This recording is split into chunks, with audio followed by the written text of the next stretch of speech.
My name is Kelly Whitmore. I'm 35 years old, and I'm a neonatal nurse practitioner in Nashville. 3 weeks ago, I went into labor at 36 weeks. I called my mother, sobbing. She sighed and said, "I'm getting my nails done. Call your mother-in-law." I nearly died giving birth. Severe preeclampsia, emergency surgery, complications. My mother visited once, 35 minutes. 3 weeks later, she posted on Facebook 8 photos of my sister and her babies, caption, "Nothing beats being a grandma." My daughter wasn't in a single one. One person commented, "My old mentor." She said what I'd never had the courage to say. Within 24 hours, over 40,000 people replied. What they didn't know, what my mother had spent years making sure no one knew, was that I'd saved this family twice before. And this time, I was done saving anyone. If stories like this mean something to you, like and subscribe, but only if you genuinely connect with them. Saturday morning, January 10th, 6:15. I woke up and knew something was wrong. The headache hit first. Not the dull third trimester kind I'd been managing for weeks. This was sharp, drilling behind my eyes. Then came the blurred vision, scotomas, flashing lights in my peripheral vision. The kind I'd seen in 100 other patients. And pain. Right upper quadrant pain, just below my ribs, the kind that makes you hold your breath. I had a blood pressure cuff at home. Comes with the job. I wrapped it around my arm with shaking hands. 168/108. I'm a neonatal nurse practitioner. I work in a level 4 NICU. I know what elevated blood pressure at 36 weeks and 6 days means. I know what scotomas mean. I know what epigastric pain means. HELP syndrome. Elevated liver enzymes, low platelets, hemolysis. It can kill you. Owen was in Louisville for a vendor meeting. He'd left Friday evening, wasn't supposed to be back until Sunday afternoon. I called him at 6:18. "Owen, wake up, something's wrong. I just checked my pressure. It's 168/108. "What? Jesus, are you? I need to go to the hospital, now." "I'm leaving right now. I can be there in 3 hours. I know. I'm driving myself in." "Kelly, no. I don't have 3 hours. I need to go now." I hung up, got dressed, drove the 12 minutes to Vanderbilt University Hospital with both hands gripping the wheel because my vision kept blurring. Triage at 9:23, blood pressure 178/112, protein 4+ in my urine. They started running labs immediately. The nurse who took my vitals looked at the numbers and called for the attending without saying a word to me. I didn't need her to say anything. I could read the monitor myself. At 9:37, sitting in triage with an IV in my arm and my blood pressure climbing, I called my mother. I was crying. I wasn't trying to hide it. Mom, I'm at Vanderbilt. I drove myself in. My blood pressure is really high and they're saying I might have HELP syndrome. They're talking about delivering today. I'm only 36 weeks. Mom, I'm really scared. Can you come?" She sighed, an actual sigh. "Oh, honey, I'm getting my nails done. Can you call your mother-in-law? I'm sure you're fine. You're a nurse. You know what to do." "Mom, I'm not fine. I know what HELP syndrome is. I've seen women die from this. I need you here." "Kelly, you're always so dramatic about medical stuff. You probably just have high blood pressure from stress. I have Lauren's sprinkle brunch tomorrow, and I haven't even gotten my hair done yet. I'll call you later when I'm done, okay?" "Mom, they're going to do an emergency C-section today. Please." "Honey, I really need to go. They're calling me back for my manicure. Just breathe. You'll be fine. Love you." Click. 9:39. 2 minutes, 18 seconds. I looked at my phone. The screen blurred. I blinked and tried again. 6 more times between 9:40 and 11:50, I called. Every call went straight to voicemail. "Hi, you've reached Donna." I hung up before the beep. I texted. 11 messages. 10:15. "Mom, please answer. I really need you." 10:32. "They're doing more labs. BP still very high. Please call me back." 10:48. "I'm scared. Owen is still an hour away. I need someone here. 11:15. They're prepping me for surgery. Mom, please. 11:35. I don't want to do this alone. 11:48. Mom, I'm going into surgery. Please.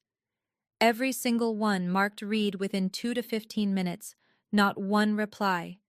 At 11:52, Dr. Ramsey came in. Sarah Ramsey. I'd worked with her before, back when I was doing clinical rotations. She didn't waste time. Kelly, we need to do the C-section now. Your labs show HELLP. We can't wait any longer. I nodded. I already knew. The nurse asked, "Who's your support person?" "My husband is coming. He'll be here." "Okay, we'll wait as long as we can, but if your pressure spikes again, we have to go." They told me I could have 2 support people. My husband was nearly 3 hours north on I-65 when this started. My mother was 10 minutes away. One of them chose to come. Owen burst through the labor and delivery doors at 12:35. I was already in the pre-op area, hospital gown, IV in, monitors beeping. He ran to me and grabbed my hand. "I'm here. I'm so sorry. I drove as fast as I could." I was crying, not because I was scared anymore, because I realized the only person who showed up was the person who was 3 hours away. They wheeled me into the OR at 12:58. Iris was born at 1:14, 5 pounds 9 ounces, Apgar 7, then 9, a girl. My blood pressure stayed dangerously high during surgery. They had to give me magnesium sulfate, and even then it barely came down. At 6:40, 5.5 hours after delivery, I started hemorrhaging. Retained placental fragments. I went back to the OR at 6:45.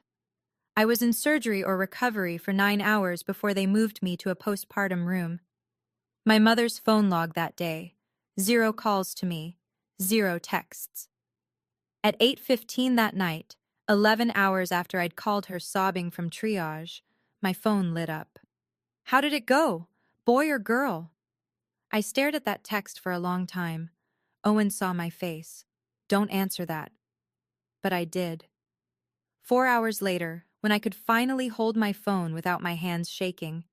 "Girl, Iris, we're okay." 3 minutes later. "That's nice, honey. Get some rest. I'll try to stop by tomorrow after Lauren's brunch. Probably around 3 or 4. I turned off my phone. I didn't cry. I just lay there in the dark, listening to the monitor beep. I need to tell you how we got here. I'm 35. My sister Lauren is 32. We grew up in the same house with the same parents, but we might as well have lived in different worlds. I was the capable one. Lauren was the one we protected. When I was 16 and Lauren was 13, my mother pulled me aside after I'd helped Lauren with her algebra homework for the 3rd night in a row. "Kelly, you're just more capable than your sister. She needs more help. That's not a bad thing. It means I can count on you." I didn't mind being strong. I minded being invisible. When our father died, I was 24, Lauren was 21. I arranged the funeral. I handled the estate paperwork. I fielded the insurance claims. I made the calls. I wrote the thank you notes. Lauren was too fragile to deal with details. I didn't complain. That was my role, the one who handled things. My mother is 62 now. She lives in Belmead, 10 minutes from where I nearly died giving birth. She has 4,800 friends on Facebook, plus another 11,000 followers through professional mode. She's a volunteer coordinator at Christ Community Church, a 2,400-member megachurch in Nashville. Her content themes: faith, family, grandchildren, church events, the blessed life. A typical post from May of last year, after Lauren announced her 2nd pregnancy. "Blessed beyond measure to watch my girls grow into beautiful mothers. Family is God's greatest gift. #faith and family #grandma life, #Christ community. 40 church friends tagged, 347 likes, 62 comments. I was 4 months pregnant at the time. IVF, 3rd round, $41,700 out of pocket." My mother's reaction when I told her I was pregnant: "Oh, honey, that's nice. You'll be a busy mom with your work schedule." Her reaction when Lauren announced hers a month later. She threw a surprise party, 40 people. $800. A professional photographer. I kept track. Not because I'm petty, because I needed to know I wasn't imagining it. In 2024, my mother posted about Lauren 18 times. Dedicated posts, photos, updates, celebrations. She mentioned me twice, both times in group family updates. Never alone. I'm a neonatal nurse practitioner. I've been in neonatal care for 11 years. 7 of those at Vanderbilt's Level 4 NICU. In March of 2025, I was promoted to lead NNP. My mother's Facebook post about my promotion, 0. Her text to me, "That's great, honey." 3 days later. When Lauren got a new job as a receptionist at a dermatology office in April. Full photo album. So proud of my baby girl starting her career. I used to think if I was good enough, helpful enough, present enough, one day she would see me. I was wrong. The more I gave, the more invisible I became. October 18th, 2022, 11:47 at night. I was working the night shift in the NICU, 7 to 7. I'd been on for almost 5 hours when my phone rang. Lauren, sobbing. "Kelly, I'm at Vanderbilt. I'm bleeding a lot.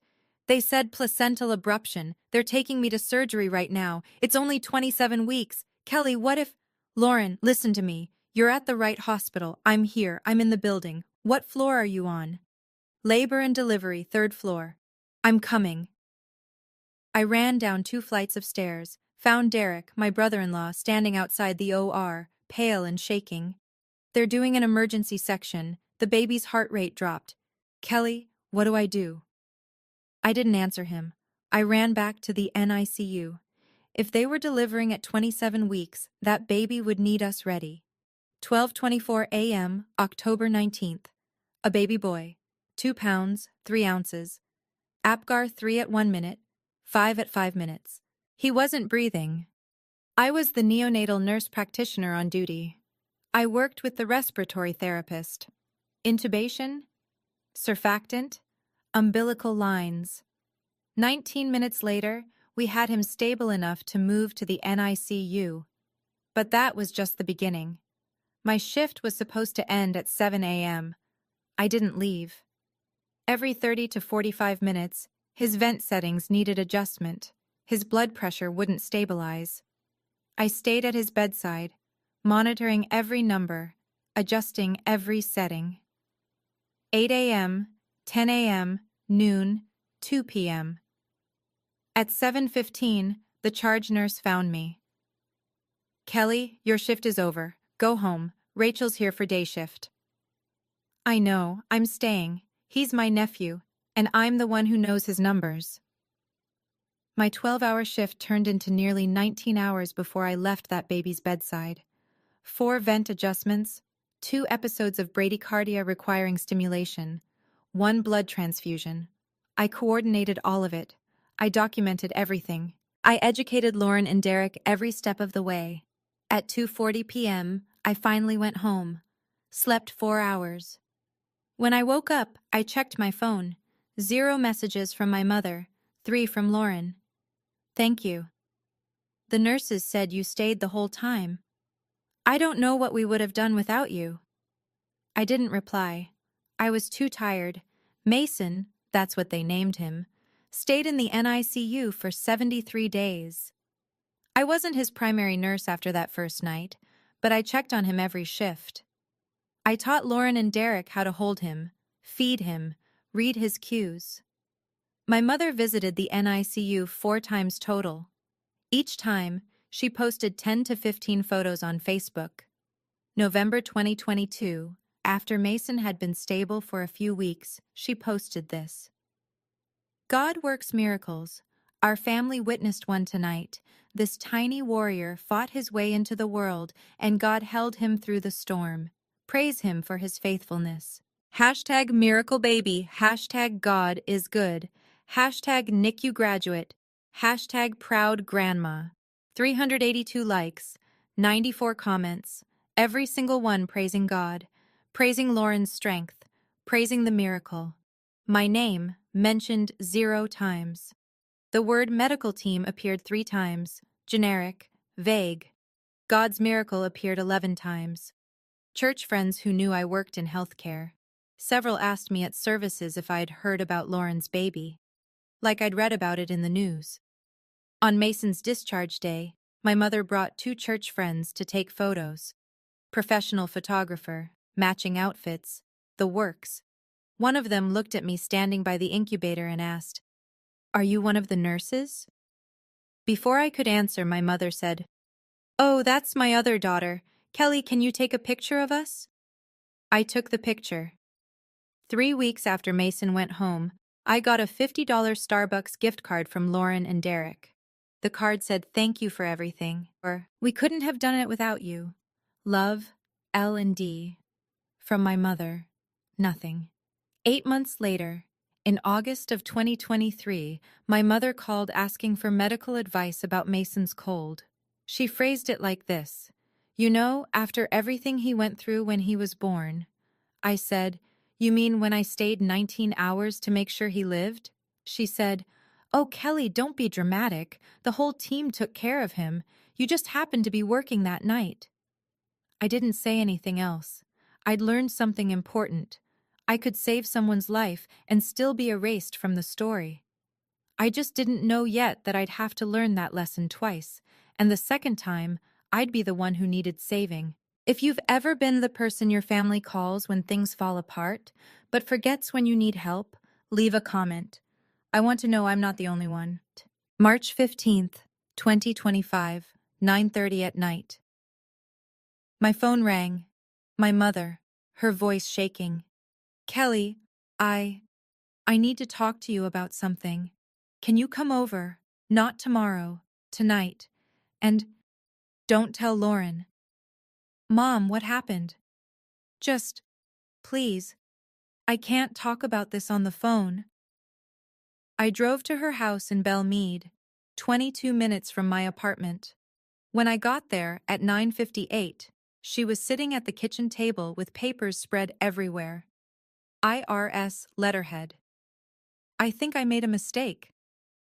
That's how I found out my mother had lost $127,000. November of 2024, a woman named Janet from church had introduced her to something called Radiant Wellness Collective, a faith-based investment opportunity, health products. Janet showed my mother checks, $3,000 a month in income. Janet said with my mother's church network, she could make even more. My mother withdrew $127,000 from her retirement account. By February, Janet was gone. Phone disconnected. No one at church had heard from her, and in March, the IRS sent a letter. "How much did you put in?" She whispered it. $127,000. From where? My retirement account. The advisor said I shouldn't, but Janet said that was just because he wanted his commission. She said this was kingdom building. I asked to see the tax bill. $40,590, federal and state taxes on the withdrawal, failure to pay penalties, interest. "How much do you have?" 4,000, maybe 4,200. I didn't sleep that night. At 7:30 the next morning, Sunday, I called Gina Frost, a CPA I'd worked with before when Owen and I bought our house. On Monday, I went to the bank. I withdrew $28,000 from my savings account, nearly every penny I had left after 3 rounds of IVF. I paid the bulk of the IRS bill immediately to stop the penalties from growing. Then I spent 3 weeks on the phone with the IRS, with Gina, with my mother's bank, setting up payment plans, restructuring what was left of her retirement, making sure she wouldn't default. Gina's fee, $1,850. My time, approximately 20 hours. My savings account after, $4,200. I'd had $32,000 saved, 3 years of careful planning. On April 10th, it was resolved. My mother called me. "Kelly, I appreciate what you did, but let's keep this between us, okay? Lauren has enough stress with the pregnancy. She doesn't need to know her mother was stupid." You weren't stupid. You were trusting. Well, either way, this stays between us. Pause. And I'll pay you back. When I can. I knew she never would. What she told her church friends when they asked about her stress during that time. Oh, just some tax paperwork confusion. My financial advisor helped sort it out. Her financial advisor, not her daughter. I drove home. My bank account had $4,200. I'd had to start over with my emergency fund. I didn't regret helping her. I just wondered when it would be my turn to be helped. May 12th, 2025. I called my mother. Mom, I have news. The third IVF round worked. I'm pregnant. Oh, oh, honey, that's nice. How far along? 5 weeks. Well, it's still early. Don't get too excited yet. You know your schedule is so busy. Are you sure you can handle a baby with your work? 4 minutes. That's how long the call lasted. June 8th, 1 month later, I was at my mother's house when Lauren called her. I heard my mother scream. What? Oh my God! Derek, she's pregnant! Lauren, oh sweetie, this is the best news. I'm coming over right now. We need to celebrate. 3 days later, my mother threw a surprise announcement party for Lauren. 43 people, $800. Professional photographer. 23 photos on Facebook. 890 likes. 156 comments. I was invited, as a guest. One of the church friends looked at me. I was 8 weeks pregnant at that point, and asked, "So when are you and Owen going to give Donna a grandbaby?" I was standing right there, visibly pregnant if you looked close enough. My mother was standing right there too. She didn't say anything. Between June and December, my mother posted about Lauren's pregnancy 18 times. Weekly bump updates, gender reveal party, nursery design, maternity photo shoot. She mentioned my pregnancy twice, both in group family update posts with 3 or 4 other topics bundled together. In August, Kelly and Owen are expecting in January. Lauren is halfway through her pregnancy. Mason started preschool, and we're planning a family trip for Thanksgiving. God is good. 178 likes, 31 comments, none asking about me. I screenshot everything. I didn't know why I was doing it at first. I just needed proof I wasn't imagining this. In December, my mother started planning Lauren's baby sprinkle, second baby. Technically, you're supposed to keep it small. She didn't. Venue. Private room at the Ivy in Green Hills. $3,100 budget. 65 invitations. Professional photographer. My baby shower from my mother. None planned. None offered. My coworkers threw me a shower on December 18th. Hospital break room. 12 people. Pizza, $40. Costco cake, $18. Phone cameras. I was grateful. Genuinely grateful. My work family showed up. But the contrast was hard to ignore. When I confirmed I'd attend Lauren's sprinkle on January 11th, the Saturday after my due date, my mother said this. Great. And Kelly, try not to make it about you if you're feeling uncomfortable that day. You know how Lauren gets anxious when she's not the center of attention. I wanted to laugh. Instead, I said, "Don't worry, I know my role." I didn't want a party. I wanted to matter. Friday, January 9th. The day before everything changed, I felt off. Headache. Swelling in my hands and feet worse than usual. But I was 36 weeks and 5 days. I thought it was just late pregnancy. I worked a half shift at the NICU, 7 to 1. Came home. Owen was packing for his Louisville trip, a one-day vendor meeting Saturday morning. He'd drive up Friday evening, sleep there, meeting at 9 a.m., back by Sunday afternoon. At 6:30 he asked, "Are you sure you're okay? I can cancel the Louisville trip." "I'm fine, it's just third trimester stuff. Go. It's one night, you'll be back tomorrow afternoon. Call me if anything changes." Anything. I will. He left at 6:45. I didn't sleep well. Woke up at 2 a.m. with a headache. Took Tylenol. Slept again. Woke at 4. Worse headache. At 6:15 Saturday morning, I knew this wasn't normal anymore. I've already told you what happened next. The blood pressure, the hospital, the phone call.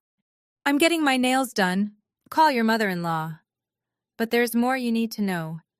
Between 9:30 and 11:50 that morning, while I was in triage with my blood pressure climbing and the doctors prepping for emergency surgery, my mother's phone was on. I know because every text I sent showed read within 2 to 15 minutes. She saw them. She chose not to reply. At 10:47, while I was texting her I'm scared, she posted an Instagram story. A coffee cup at the salon. Caption: Saturday self-care. The timestamp is still there. I have the screenshot. Lux Nail Bar in Green Hills. 3.2 miles from Vanderbilt University Hospital. 10 to 15 minutes depending on traffic. At 3:15 that afternoon, while I was in surgery, she posted another Instagram story. Her fresh manicure. Self-care Saturday, getting ready for tomorrow's celebration. Tomorrow's celebration. Lauren's baby sprinkle. I almost died. And she was worried about her cuticles. I stayed in the hospital for 4 days. Complications from the hemorrhage. They had to monitor my blood pressure, make sure my liver enzymes came down, watch for signs of infection. Sunday, January 11th. Lauren's baby sprinkle was at noon. At 3:45 p.m., my mother arrived at the hospital. She brought one coffee, for herself. She took one photo, her holding Iris. She asked a nurse to take it. She asked me 2 questions about my health. How are you feeling? As a greeting. Are you in pain? In passing. She asked 4 questions about Iris. Weight, length, feeding, sleeping. She mentioned Lauren's sprinkle 6 times. Perfect. Everyone loved it. Lauren was glowing. She compared Iris to Lauren's babies 3 times. How much did she weigh again? 5 pounds 9 ounces. Lauren's baby was 8 pounds 4 ounces. Big, healthy boy. Have you thought about breastfeeding? Lauren's doing so well with it. I was literally connected to a hospital-grade pump when she said that. Her phone rang at 4:05. Lauren. Oh, I should take this. Lauren's calling to tell me how the brunch went. She answered. Hi, sweetie. How are you feeling? Oh, good. I'm so glad everyone loved the decorations. 5 minutes. 5 minutes of her talking to Lauren while I sat there. At 4:20. I should get going. Lauren needs me to stop by and help her with thank you cards. Feel better, honey. Total visit time, 35 minutes. After she left, the nurse came in. Was that your mom? That was fast. She had somewhere else to be. Well, at least she came. Did she, though? Over the next 4 days, 14 different coworkers came to visit me. They brought meals, gifts, cards, flowers. They held Iris. They asked how I was really doing. Dr. Abigail Mercer, my old mentor, the NNP who trained me, came 3 times. Not as my doctor, as my friend. Owen's mother drove down from Bowling Green and stayed 2 days. She brought casseroles. She did our laundry. She held Iris so I could sleep. My mother visited once, 35 minutes. Lauren visited 0 times. My mother said she just had a baby. She was recovering. Lauren's baby, Caleb, was born January 26th or 27th. I'm not exactly sure. I found out from Facebook.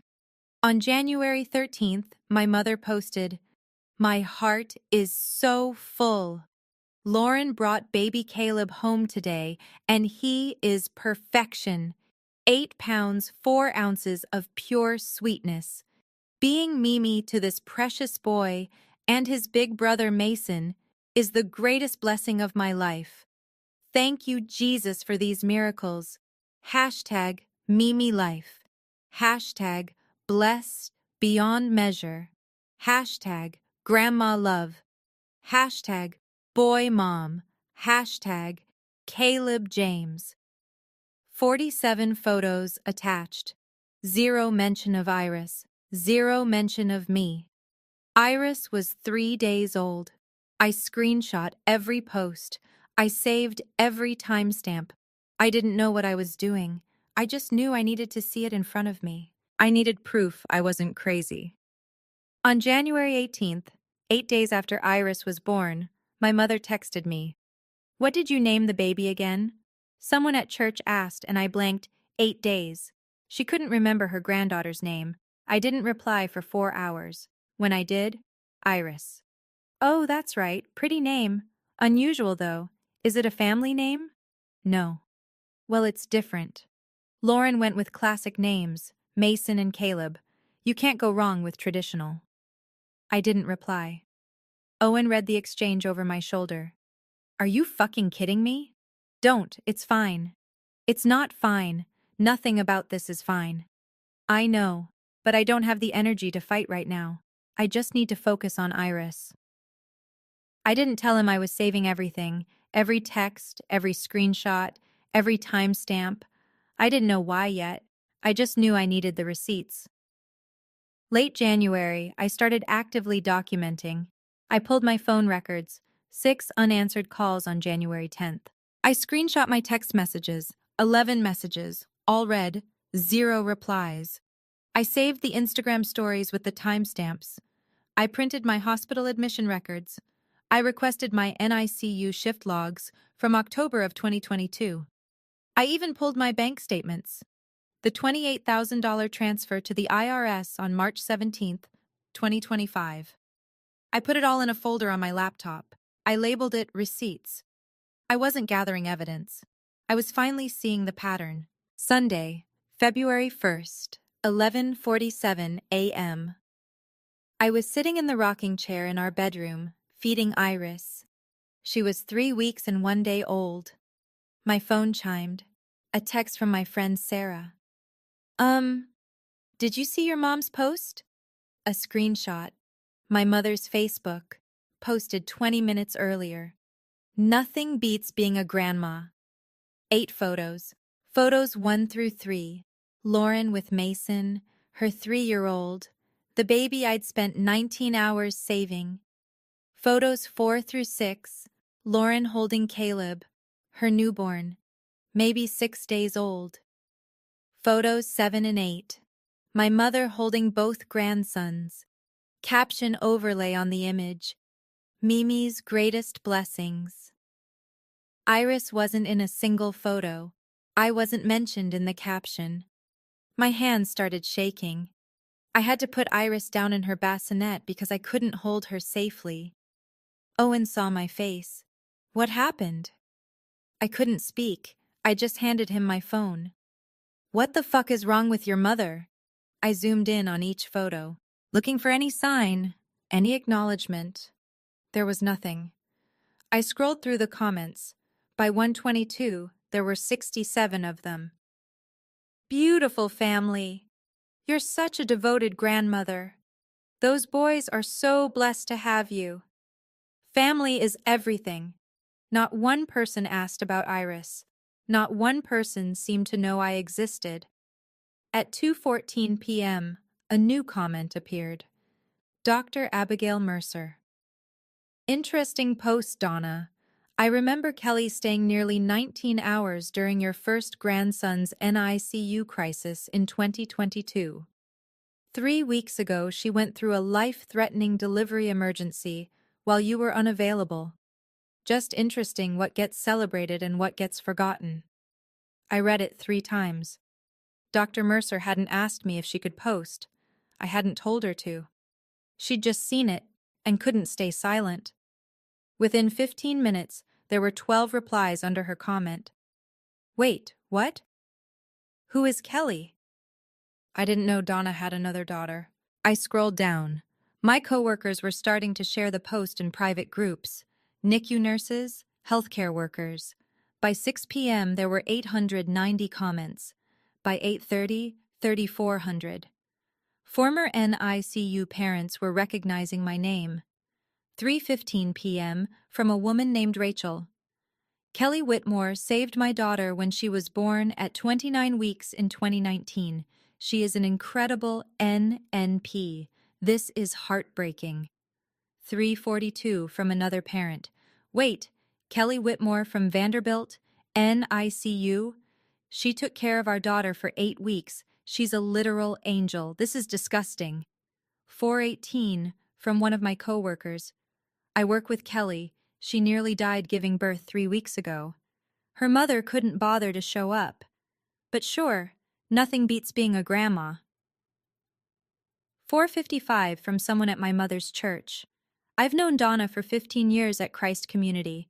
I had no idea she had another daughter. She talks about Lauren constantly. I've never heard Kelly's name. My phone wouldn't stop buzzing. Texts from coworkers, messages from former patients' parents, friend requests from strangers. I turned it off. Owen said, "This is going viral." I didn't want this. You didn't do anything.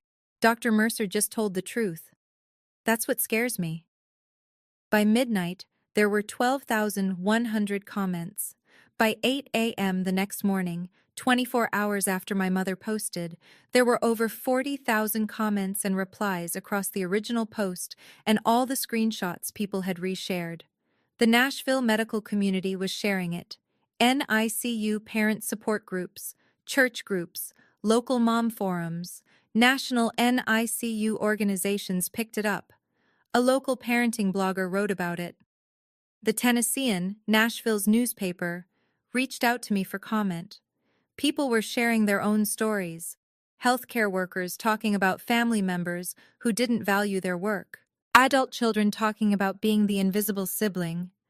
Former NICU parents testifying about the nurses and NNPs who'd saved their children. Some of my mother's church friends were defending her. Most were horrified. The comment section became a war zone.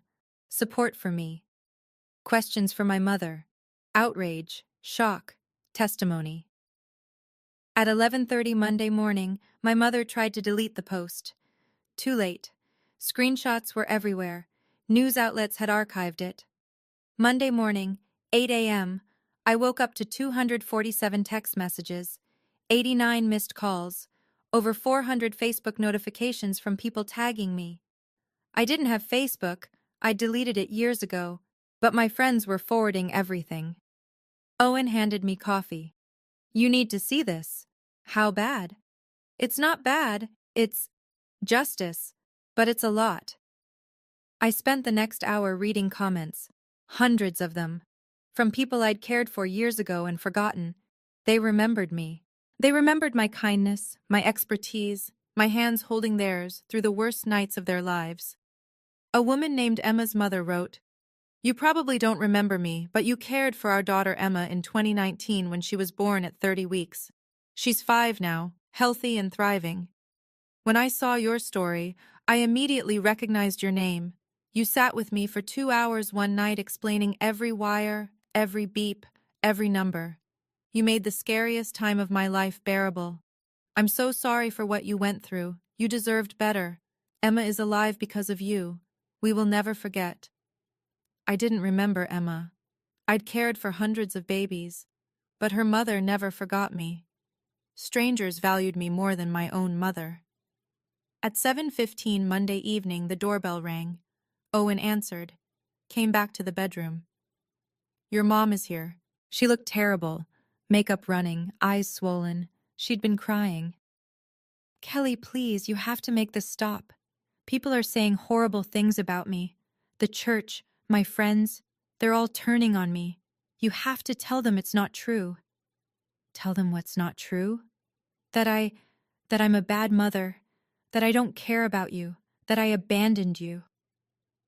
"Which part of that is not true?" "Kelly, how can you say that? I've always been there for you." "Were you there 3 weeks ago when I almost died?" Silence. She tried to hug me. I stepped back. "Don't. Kelly, please. I'm your mother. Then act like it." She started to cry harder. "You're making me look like a bad mother." "I'm not making you look like anything. I'm just done pretending you're something you're not. You don't understand. I had Lauren's brunch the next day. I needed you to show up when I was dying." "You weren't dying. You're so dramatic.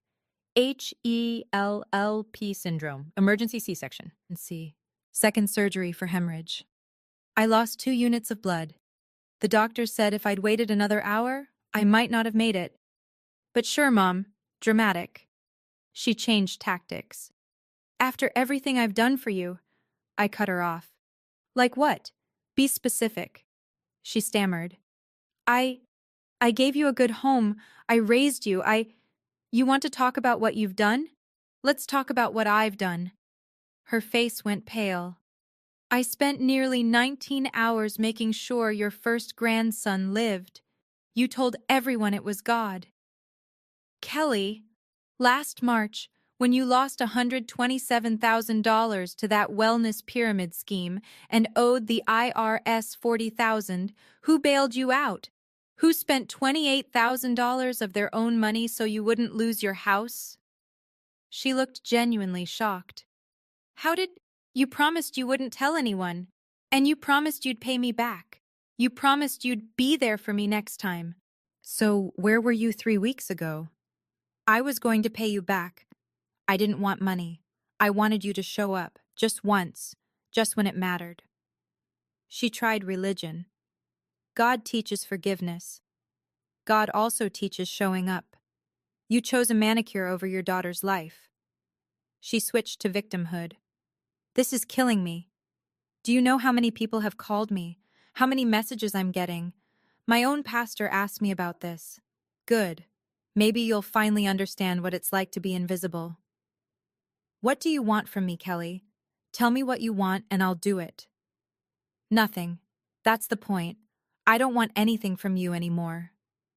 You can't mean that. I will not cut you off.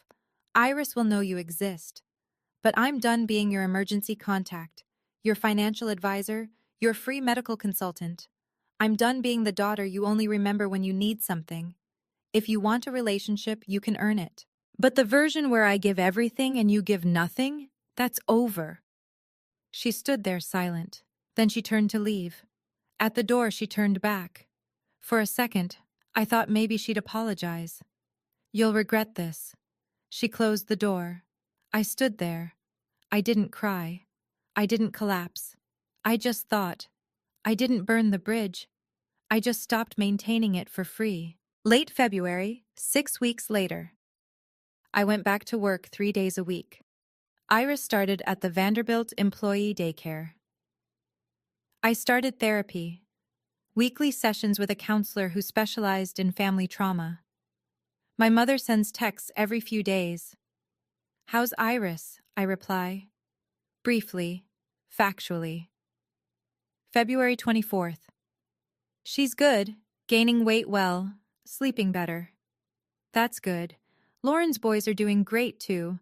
Caleb just smiled for the first time. I don't reply. The next day. Are you coming to Easter at the house?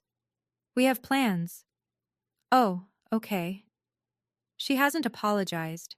She still posts constantly about Lauren's boys. 0 about Iris. I don't expect that to change. On February 16th, she called with a tax question. I gave her Gina Frost's number. She's excellent, worth the fee. My boundaries aren't walls. They're just boundaries. I respond when she reaches out. But I'm not offering anything for free anymore.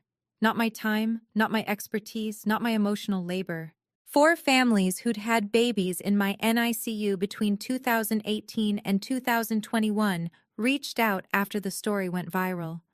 I'd forgotten I'd cared for them. They never forgot me. One set up a small recurring donation to Vanderbilt's NICU in my name. Another connected me with a maternal health advocacy group. 2 just wanted to say thank you and show me photos of their healthy, thriving kids. On February 20th, I got an email from a woman named Rachel Nguyen. Dear Kelly, you probably don't remember me, but you cared for our daughter Emma in 2019 when she was born at 30 weeks. She's 5 now, healthy and thriving. When I saw your story go viral, I immediately recognized your name. You sat with me for 2 hours one night explaining every wire, every beep, every number. You made the scariest time of my life bearable. I'm so sorry for what you went through with your own mother. You deserved better. Emma is alive because of you. We will never forget. She attached a photo. A healthy, smiling 4-year-old with pigtails and a backpack.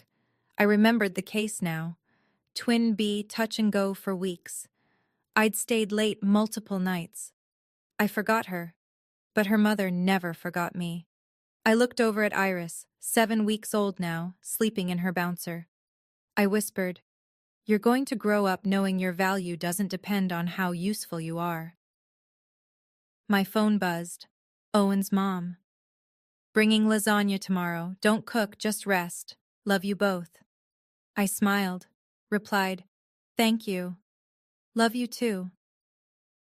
I have a family. Owen, his mother, who drives down twice a week with meals and holds Iris so I can nap. Dr. Mercer, who texts me every Sunday to check in.